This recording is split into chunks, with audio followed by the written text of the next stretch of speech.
State Department official came forward with everything Obama, Hillary were doing this with refugees by Gary Mayer for USA Politics Today.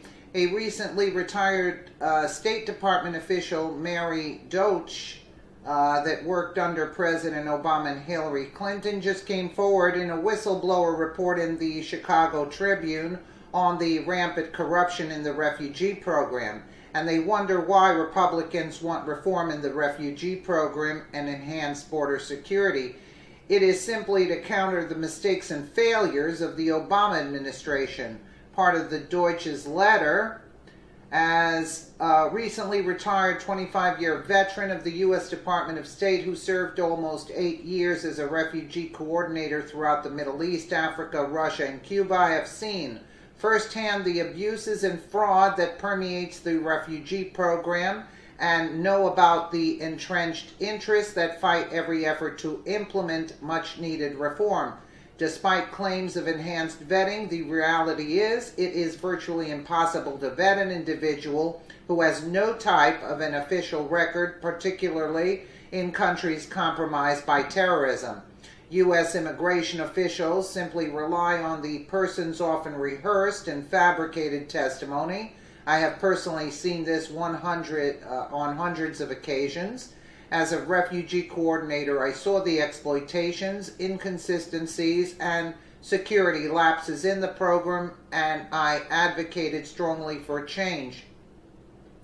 Nonetheless, during the past decade, and specifically under the Obama administration, the refugee admissions program continued to expand blindly, seemingly without concern for security or whether it served the best interest of its own citizens. For instance, the legally questionable resettlement of refugees from Malta to the United States grew substantially, despite the fact that as a European country with a functioning asylum system, refugees should have remained there under the internationally accepted concept of the country of the first asylum. Similarly, the special, quote, in-country refugee program in Cuba and Russia continue, although they are laden with fraud and far too often simply admit economic migrants rather than actual refugees. The Obama administration expanded the refugee program without consulting anyone and without the safety of American citizens, as well as there being better places for refugees to go. Obama and Hillary Clinton also worked to counter reform in the vetting process because they didn't want better vetting. Wow. They don't care about our safety and never have. The best part is that Deutsch believes in Trump's ban. This is a woman that has seen firsthand the horrible gaps in our refugee and immigration programs. Now, while Obama and his family enjoy a beach vacation, the poor American people are left to deal with the burden and consequences of Obama's incompetence and seemingly deliberate actions to allow more and more refugees into the country. Share this everywhere to show that Obama and Hillary Clinton never wanted to protect this country. I wouldn't even add from terrorists, just they don't want to protect it. That's it. And let the taxpayers, the working class, support them. That's what they wanted. They wanted to bring this country down to third world, and they were being handsomely paid off by George Soros. You can bet your anything on that. Let me know what you guys think in the comments below. And again, thank you so much for watching. Well, let's bring in Alan Dershowitz, Harvard professor emeritus. He's also the author of a great book. It's called Trumped Up. He's a lifelong Democrat, a friend of this show. Alan, what did you make yesterday of the grilling by Republicans of the FBI director who, because it does appear there is a political bias at some of the top levels of the FBI? Well, first of all, I want to wish everybody a Merry Christmas and a Happy Hanukkah. I wish I were back on my university campus so I could help Christians celebrate Christmas, Jews celebrate Hanukkah, and Muslims celebrate their holidays. Let's celebrate every holiday and wish everybody good tidings on every day. Look, I think it's just proof of what's happening, the politicization of the criminal justice system.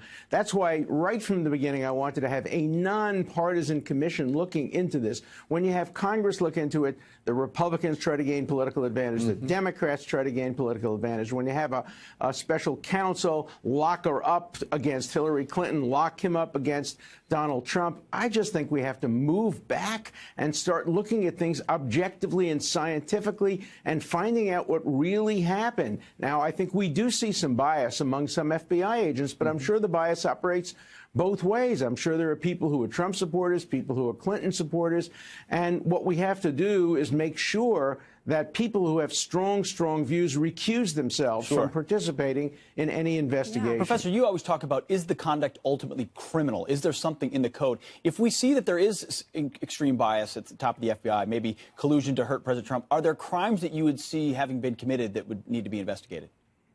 No, I don't see crimes. I see ethical violations that the Justice Department or the FBI might want to look into.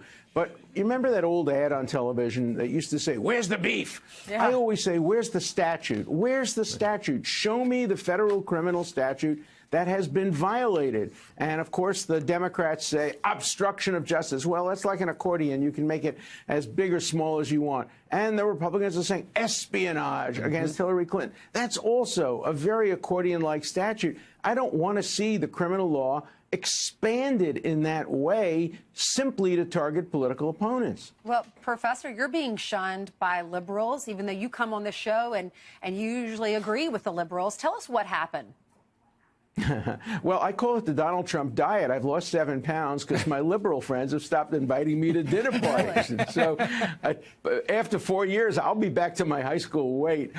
Look, I think a lot of people on the left don't want to understand my view because they say, which side are you on? Oh, you're on Trump's side? Right. No, no, no. Oh, you're on Clinton's side? I'm on nobody's side. I'm on the side of the rule of law, the Constitution. And the Constitution is clear. If a president exercises his constitutional authority by firing somebody or by pardoning somebody, that cannot be the basis for obstruction of justice. If he goes further and lies or tells his people to destroy evidence, of course that's different. That's how Nixon and Clinton got in trouble. But President Bush cannot be charged with obstruction for simply exercising his Article 2 power under the Constitution. That's a clear point of view. President Trump. And that's the point of view you expressed on this program a couple of days ago. And then the President of the United States retweeted, hey, you should watch Alan Dershowitz on Fox and Friends make that case. But then your liberal friends, their heads started exploding. And I understand somebody even suggested that you're being paid off by the Trump people.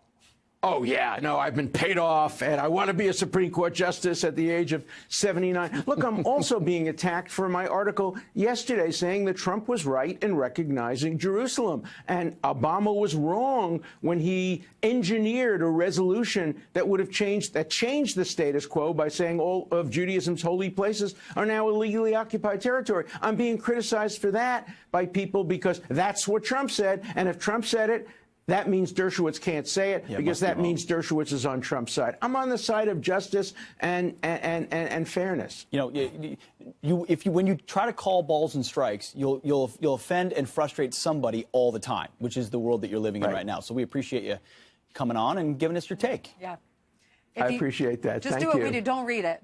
I read it and I respond. I fight back. I fight back. All right. Before you go, Alan Dershowitz, any final holiday salutations? Well, you know, it's a great holiday season. I think Christians ought to be encouraged to celebrate Christmas, Jews to celebrate Hanukkah. Every religious group in America is free to celebrate their holidays, and we shouldn't be hiding from the fact that America is a very religious country because we have separation of church and state. That's why religion thrives in America. Countries that don't have separation, antagonism is caused. That's why I'm opposed to Roy Moore, among other reasons. He doesn't believe in separation of church and state. Well, happy Hanukkah, sir.